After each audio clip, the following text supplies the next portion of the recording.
عام طور پر عورتوں کو، لڑکیوں کو شادی ہونے کے بعد شکوہ اس بات کا ہوتا ہے کہ میرے شوہر دن بھر تو کام کاج میں رہتے ہیں، جاب پر جاتے ہیں، شاپ پہ جاتے ہیں، کھیتی باڑی پہ جاتے ہیں، محنت مزدوری کرتے ہیں، لیکن رات کو یہ آتے ہیں، تو رات کو تو ہمیں ٹائم ان کو دینا چاہیے، رات کو تو ان کو ہمیں دیکھنا چاہیے،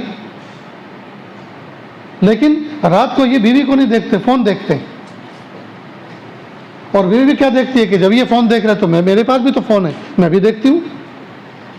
اور یہ فون نہیں دیکھ رہے، فون میں کسی کو دیکھ رہے ہیں، وہ بھی کسی کو دیکھ رہی ہے اور یہ بھی کسی کو دیکھ رہا ہے۔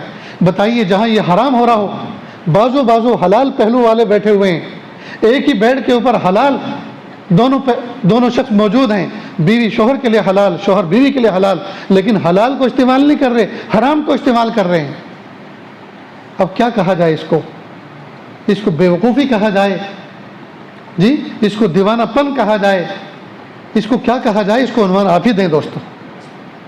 کتنی بری بات ہے، جو چیز لڑکا اس فون کے اندر دیکھ رہا ہے وہ چیز حلال جیتی جاگتی موجود ہے بیڈ کے اوپر، اور جو چیز لڑکی اس میں دیکھ رہی ہے وہ جیتی جاگتی شکل میں شوہر کی صورت میں موجود ہے۔ اب نتیجہ کیا ہوتا ہے؟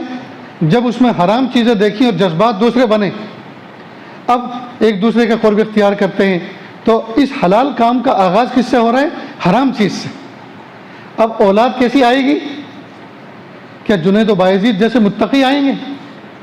رابعہ بصریہ جیسی متقی آئے گی؟ ایسے آئیں گے کہ تمہارے ناک میں دم کر دیں گے۔ اللہ حفاظت فرما۔